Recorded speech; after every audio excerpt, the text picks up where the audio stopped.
Assalamualaikum warahmatullahi wabarakatuh.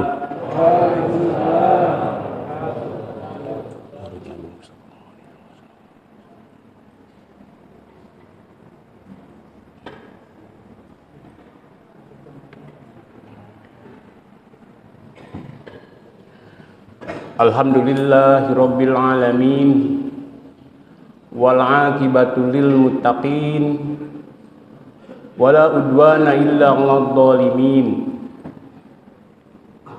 Asyhadu an la ilaha illallah wahdahu la syarikalah wa asyhadu anna Muhammadan abduhu wa rasuluhu la nabiyya ba'dah. Allahumma shalli wa sallim ala wa nabiyyana wa rasulina wa maulana Muhammadin sallallahu alaihi wasallam wa ala alihi wa ashabihi wa azwajihi wa dzurriyyatihi wa ahli baitihi ajmain wa man tabi'ahum bi ihsanin illa yaumiddin. Amma ba'du. Qala Allah ta'ala fi Qur'anil Karim, ya ayyuhalladzina amanu kutiba 'alaikumus syiyam kama kutiba 'alal ladzina min qablikum la'allakum tattaqun. Shadaqallahul azim. Wa qala Rasulullah sallallahu alaihi wasallam,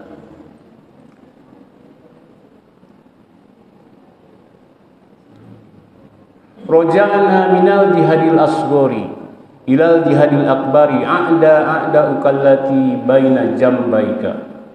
Al hadis. Ilahi anta maksudi wa ridhoka matlubi atini mahabbataka wa ma'rifataka. Al-Mukarramin, para kiai, para ustadz, bil khusus ketua takmir Masjid Nurul Iman beserta pengurus, bil khusus para jamaah sholat tarawih, sholat isya dan sholat tarawih Masjid Nurul Iman yang dirahmati Allah Subhanahu wa Ta'ala. Pertama-tama, marilah kita panjatkan puji syukur kehadirat Allah Subhanahu wa Ta'ala, karena dengan karunia-Nya kita pada malam ini mampu melangkahkan kaki, mengayunkan tangan untuk datang di masjid yang mulia ini untuk bersama-sama berjamaah melaksanakan sholat isya dan sholat tarawih. Itu semua kalau tidak dengan karunia Allah dan hidayah dari Allah, tidak mungkin kita dapat datang di masjid yang mulia ini. Oleh karena itu, marilah kita senantiasa bersyukur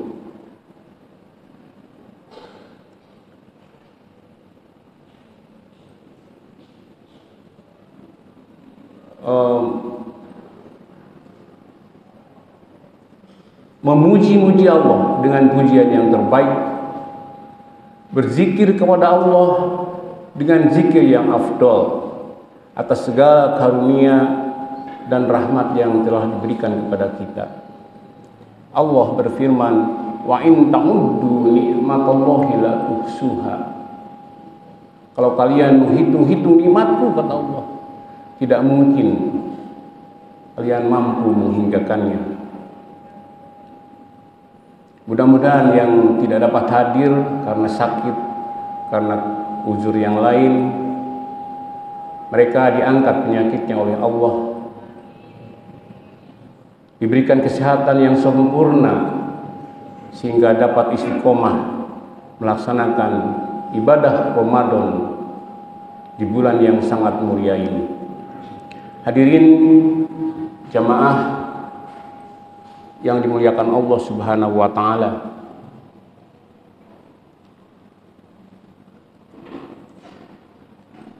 kalau kita memperhatikan kondisi zaman yang semakin tidak terarah ini, maka kita akan merenungi mengapa zaman ini berubah begitu cepat. Kita tidak bisa menyalahkan zaman. Justru kita harus bersyukur. Tetapi mengapa demikian? Karena manusia di dalam hidupnya sehari-hari hanya mengandalkan logika, hanya mengandalkan rasio, atau yang disebut dengan left cerebral, kemampuan otak kiri. Padahal dalam hidup tidak selamanya persoalan-persoalan dapat diselesaikan dengan logika. Banyak persoalan-persoalan hidup dapat diselesaikan dengan right cerebral atau kemampuan otak kanan kita. Keseimbangan otak kiri, otak kanan ini penting di dalam menghadapi semerawutnya kehidupan zaman ini. Di mana semerawutnya? Mungkin ada yang bertanya demikian. Silahkan Bapak Ibu semua memperhatikan bagaimana perkembangan dewasa ini. Hadirin rahimakumullah, kemampuan otak kiri ini akan berpengaruh pada kehidupan kita sehari-hari. Kemampuan otak kiri akan membuat kita hidup selalu hitung-hitungan. Hidup dengan penuh perencanaan, dan bila itu gagal, maka kekecewaan akan muncul dalam jiwa kita, dalam batin kita, dalam pikiran kita. Oleh karena itu, imbangi dengan otak kanan. Kan otak kanan dikatakan sebagai antena ilahi, antena ilahi. Dengan cara apa? Yaitu dengan cara mendekatkan diri kepada Allah, membangun iman kita agar kita selalu ingat kepada Allah, bertanya kepada ahlinya tentang bagaimana cara mendekatkan diri kepada Allah, bagaimana kita berzikir yang benar-benar sampai kepada Allah. Karena di dalam surat Al-Ahzab ayat 35 dikatakan, wa zakkirinallaha katsira wa zakkirat a'adallaha lahum maghfirata wa ajran adima. Laki-laki dan perempuan yang selalu ingat kepada Allah, Allah akan memberikan ampunan dan akan memberikan pahala yang sangat agung. Apa pahala yang agung itu? Yaitu kebahagiaan di dunia dan di akhirat. Oleh sebab itu, betapa pentingnya kita selalu ingat kepada Allah dengan senantiasa berzikir. Alladzina yadhkurunallaha qiyaman wa qu'udan wa 'ala junubihim. Kita dalam kondisi duduk, berdiri, berbaring harus selalu ingat kepada Allah. Karena kalau tidak, wa may ya'su an dzikri rahman qayyad lahu syaiton fahuwa lahu qarin. Kalau tidak kita ingat kepada Allah, kalau kita lalai kepada Allah, maka Allah akan memasukkan kepada hati kita setan. Dan itulah temannya, kata Allah. A'udzubillahi min dzalik. Jangan beri kesempatan. Saya sudah berzikir, Ustaz. Saya sudah berzikir, Mas. Saya sudah berzikir, Pak. Ya, zikir seperti apa? Fas'alu ala zikri in kuntum la ta'lamun. Tanyakan kepada ahli zikir. Hadirin jamaah sholat Isya dan sholat tarawih Masjid Nurul Iman yang berbahagia, banyak fadilah dari zikir dengan mengucapkan kalimat thayyibah la ilaha illallah. Man qala la ilaha illallah khalisan mukhlisan dakhala jannah. Barang siapa yang mengucapkan kalimat la ilaha illallah dengan ikhlas dan benar, maka Allah menjanjikan jannah.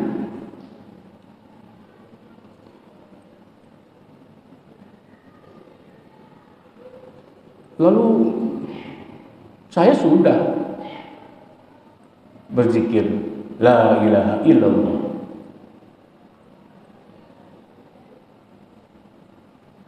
Pernah,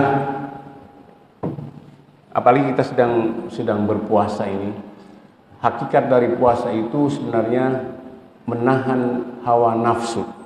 Menahan hawa nafsu itu hanya dapat dilakukan bersama-sama Allah. Tidak mungkin manusia mampu mengendalikan hawa nafsu tanpa bersama Allah. Ada satu kisah ketika Allah menciptakan akal. Allah memanggil akal, wahai akal, menghadaplah. Lalu akal menghadap Allah. Lalu Allah bertanya, siapa kamu dan siapa aku? Aku adalah hambamu dan engkau adalah Tuhanku. Wahai akal, tidak akan aku ciptakan makhluk semulia engkau.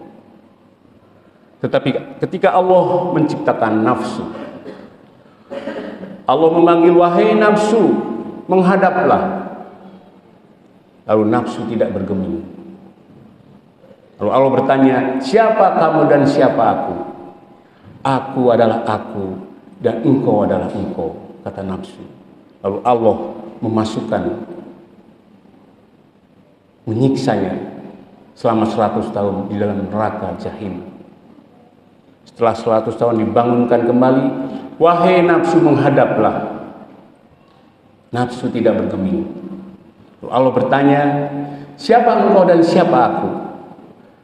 Aku adalah aku dan engkau adalah engkau. Allah masukkan lagi, menyiksanya lagi 100 tahun di neraka yang penuh dengan rasa lapar. Setelah 100 tahun lalu Allah mengangkat kembali.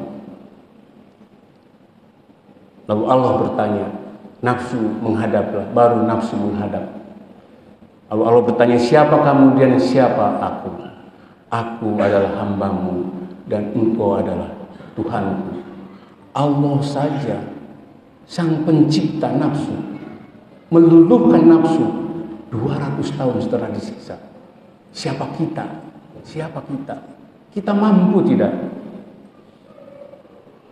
Kita tidak mampu tanpa bersama Allah. Oleh karena itu, kita harus senantiasa berzikir kepada Allah. Hatta dosamu sebesar langit dan bumi, apabila engkau menghadapku, aku akan mengampuni. Menghadap itu adalah zikir, hudur kepada Allah, zikir kepada Allah. Sering kita apabila akan melakukan sesuatu mengatakan a'udzubillahi minasyaitonir rajim.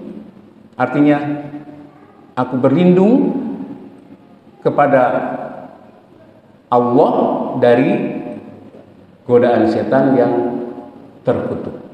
Gitu ya. Baik, kita analogikan. Aku berlindung di bawah pohon yang rindang dari terik matahari.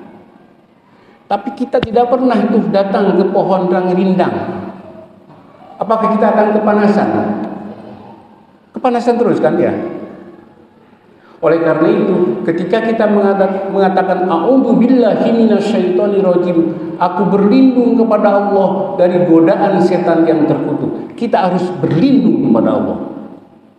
Berlindung itu adalah zikir. Zikir kepada Allah.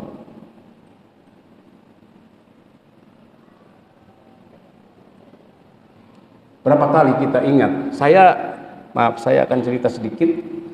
Beberapa minggu yang lalu, pondok pesantren kami kedatangan Habib Lutfi. Lalu saya sempat berdialog dengan beliau. Bib, di kampus kami ini sedikit sekali orang yang bertoreko. Jadi akademisi-akademisi ini banyak sekali hidupnya mengandalkan logika. Betul, itu saya kira betul.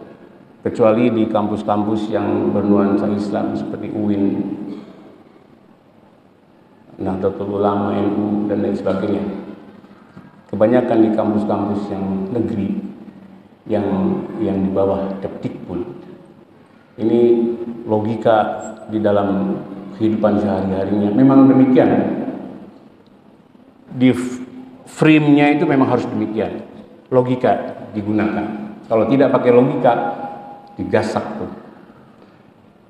sama teman-teman yang lainnya. Harus bisa berargumentasi.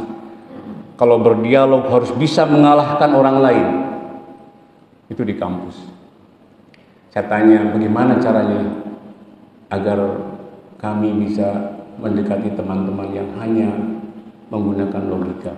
Ya pakai logika lagi, Prof, katanya. Habib Lutfi mengatakan, gimana caranya? Biarkan, dia suruh menghitung. Sehari itu sholat 5 waktu, taruhlah 25 menit ya, yang 5 waktu itu.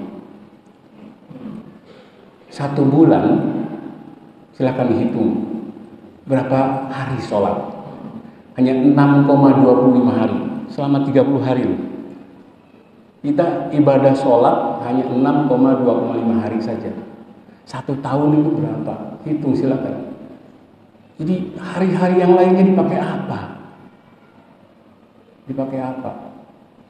Waktu sholat kita ingat Allah, Allahu Akbar, ingat Allah. Tapi dalam sholat kadang-kadang melayang kemana-mana. Saya yakin itu, saya juga merasakan itu. Betul nggak? Betul kan ya? Betul. Bagaimana kalau kita tidak zikir? Aqimus sholata li zikri. Dirikanlah sholat untuk berzikir kepadaku. Jadi sholat itu zikir.